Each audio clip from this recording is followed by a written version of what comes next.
Bueno, buenas tardes a todos. Vamos a hablar hoy de desmitificando la agilidad en las organizaciones.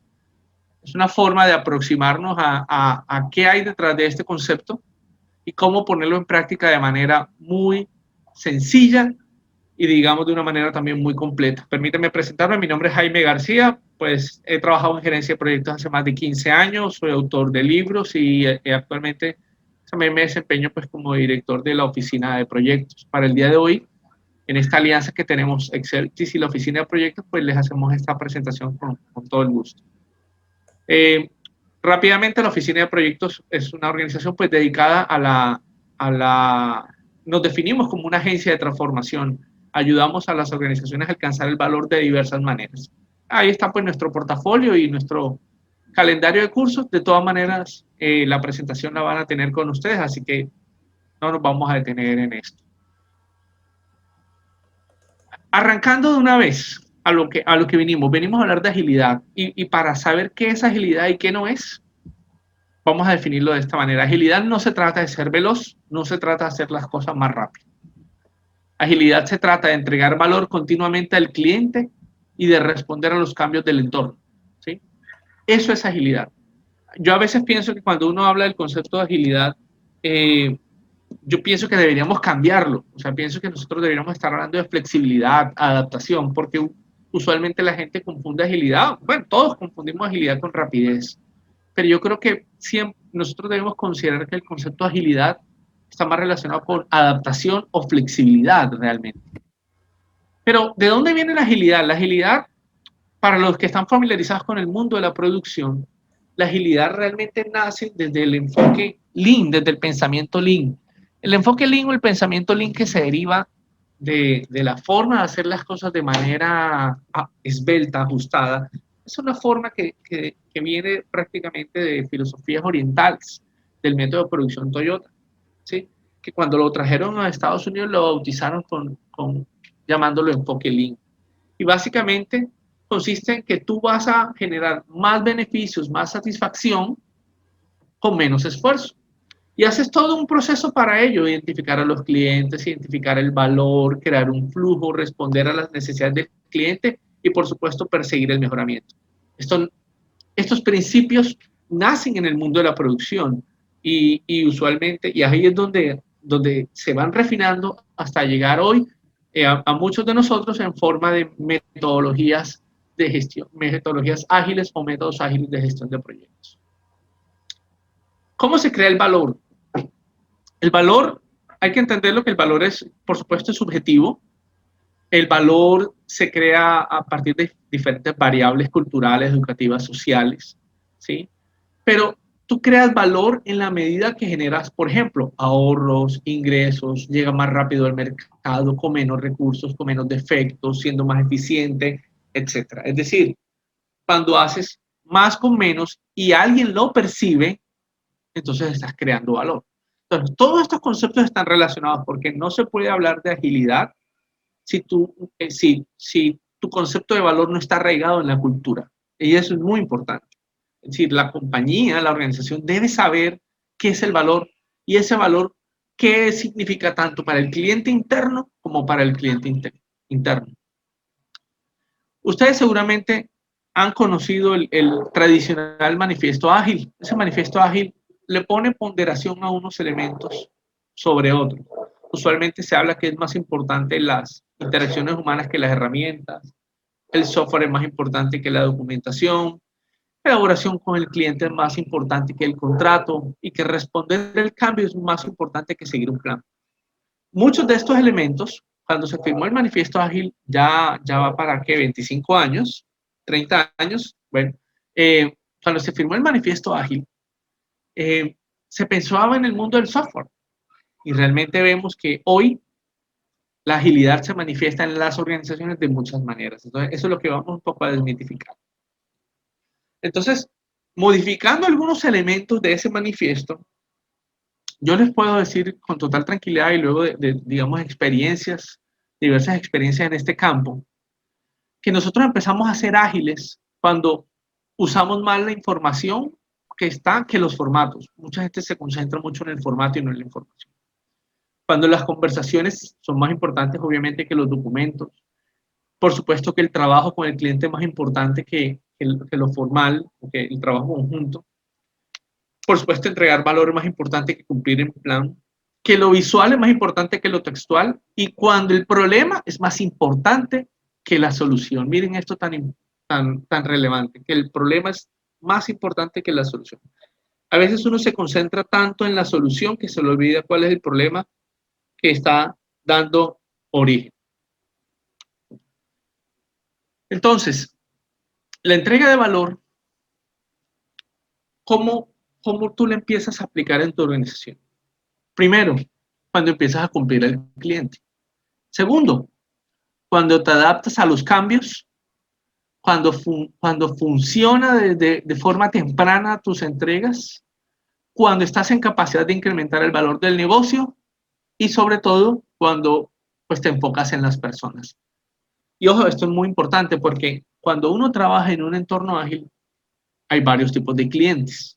Por supuesto, el cliente interno. Por supuesto, el cliente externo que está en capacidad de ser un usuario que te da feedback, donde puede aprender incrementalmente, donde tu equipo puede obtener victorias y donde prima la honestidad y la confianza. Pero nadie puede dar lo que no tiene. Es decir, yo no puedo hablar de que voy a transformar mi relación con el cliente si no transformo mis relaciones internas o mi relación con el cliente interno. Para ello, se hacen 3 transformaciones. Digamos que nuestro campo de trabajo siempre ha apuntado a los procesos de transformación organizacional. Nosotros consideramos que las transformaciones, hay 3 tipos de transformación claves y no son transformaciones, digamos, muchas veces de forma, perdón, no son de hardware, no son de estructura física, sino que esas transformaciones suelen ser mentales. Y, por ejemplo, ¿cómo vemos la tecnología? ¿Cuál es la relación con nuestros procesos? ¿Sí? Por ejemplo, ¿qué tanto trabajamos? O sea, hoy de pronto estamos en un ambiente multitarea, rígido, cerrado, orientado hacia una tarea. Vemos los proyectos como unas cosas de tecnología, la tecnología como un costo. Pero con esa visión yo no voy a poder provocar los cambios. Para ello, ¿qué voy a necesitar? Pensar en la flexibilidad, en la experimentación, en sistemas abiertos, en procesos compartidos, en orientación al cliente, en riesgos compartidos, etcétera, en colaboración. Entonces, fíjense que si yo logro que en mi organización pasemos de esa manera de ver los procesos y la tecnología a una nueva manera de verlos, estoy más cerca de ser ágil. Entonces, la agilidad para tú llegar a eso es, ¿cuántas veces no encontramos un proyecto y dicen, no, es que es un proyecto de tecnología y vamos a ver que el proyecto es un CRM o es un ERP, como así que es de tecnología? Eso es de la operación, ¿verdad? No solamente pasa con la tecnología, ese es el primer frente de trabajo, procesos y tecnología. El segundo frente es, por supuesto, las personas. La forma como organizamos los equipos, la forma como vemos el liderazgo, la forma como vemos el fracaso, la forma como vemos las responsabilidades. El segundo frente de transformación es nosotros debemos aprender a trabajar en redes de manera descentralizada, medido el éxito basado en capacidades colectivas, abiertos al aprendizaje, centrados en resultados, con personas empoderadas. Entonces, el segundo gran cambio es lograr esto. Si tú puedes lograr cada uno de estos, hay un cuestionario que yo tengo, yo tendré la oportunidad de compartirse en las publicaciones que ustedes usualmente ven, donde dice, oye, ¿usted qué tan cerca está de ser una organización abierta?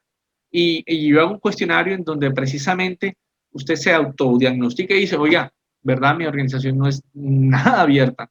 Ya pronto se los enviaré, se los remitiré. Por supuesto, también la visión de la estrategia. ¿Cómo vemos al cliente? ¿Lo explotamos? Si pensamos, si queremos saber lo que quiere, si, qué medimos, cómo vemos los cambios, cómo vemos las inversiones. Por supuesto, pasamos a un modelo en el cual nos interesa crecer al cliente, investigar lo que necesita, nos concentramos en una solución, medimos de manera diferente, vemos los cambios de manera diferente, etc. Entonces, esas 3 grandes transformaciones son las que hacen que yo pueda pasar de un componente hoy rutinario y retrasado en tecnología a una organización de avanzada, a una organización ágil, ¿sí? Y miren que no he hablado de Scrum, no he hablado de XP, no he hablado nada de eso. Estoy hablando de cómo convertir, cómo quitarnos ese tema de que yo tengo que usar una metodología y la metodología tiene que ser así. Claro, yo puedo usar herramientas. Miren, cadena crítica, una herramienta que es conocida por muchos de ustedes en gestión de proyectos, es una técnica de pensamiento Lean. StageGate, que es una técnica de innovación. Por supuesto, Scrum, Story Points. Lean Startup o Design Thinking, que tienen sus propios aprendizajes. Por ejemplo, hablar del Balance Project Management o la planificación acelerada. Todas estas herramientas tienen algún componente de agilidad, algún componente Lean. Es decir, no es solamente un tema de que yo si no uso Scrum no estoy siendo ágil. No, yo puedo estar usando cualquiera de estas y estoy usando elementos de la agilidad, estoy siendo ágil. Y si nosotros vemos los artefactos que usualmente se usan en la planeación, les voy a poner un ejemplo sencillo. Si usted planea teniendo en cuenta la incertidumbre, si usted, eso se llama, el planning poker es eso. Si usted prioriza lo que va a sacar, si usted cuenta los requisitos de sus clientes de manera que entiende lo que quiere, si usted itera y hace planeación por cajas, si usted visualmente controla su proyecto, si usted se pregunta cómo resolver mejor o cómo mejorar lo que está haciendo, si usted tiene claro qué es un producto terminado y si usted trabaja el concepto de producto mínimo viable, si usted hace cada uno de estos 8 elementos, por no decir más, usted está siendo ágil. Es decir, algunos de estos, fíjense que yo no estoy hablando de sprint, de product owner, claro, esos elementos son importantes, pero lo que me refiero es la técnica que vamos a usar. Entonces, yo puedo usar estos 8 o 10 más que no puse en esta diapositiva, pero me refiero, si usted está haciendo estas cosas, está en el camino a la agilidad, está empezando a ser ágil. Por tanto, y ya antes de dar paso entonces a Vladimir, pues esto nos lleva a que se requieren unos nuevos supuestos. Esos supuestos es darle la bienvenida a los cambios, entender que más rápido se entrega, más rápido hay feedback, de priorizar, pienso en la colaboración, en nuevos indicadores, en hacer una reflexión regular, en pensar en algo simple o en pensar priorizadamente, me lleva a la agilidad. ¿Y dónde hay esas oportunidades? Ya Vladimir va a exponerles ya con ejemplos más detallados, pero hablo también por mi experiencia. Por ejemplo, procesos de mejoramiento continuo, en procesos de servicio al cliente, manejo de quejas, por supuesto, desarrollo en proyectos de innovación diferentes de software, en talento humano y desarrollo organizacional, en gestión tecnológica de la demanda, lo que uno usualmente llama gestión de la demanda, cuando uno va a reorganizar áreas de trabajo. Y, por ejemplo, ¿en qué sectores también uno lo puede practicar? Industrias creativas, todo lo que sea industrias creativas, publicidad, piezas digitales, consultoría, en general empresas de servicios, mercadeo, sector público. Yo tengo unas experiencias en sector público que les contaré en algún momento. Y, por supuesto, si quieren conocer más de esto de una manera más detallada, pues ahí les voy a dejar unas fuentes. Hay un tema ahora que estamos hablando de ágil agnóstico, agilidad agnóstica, que se lo recomiendo leer.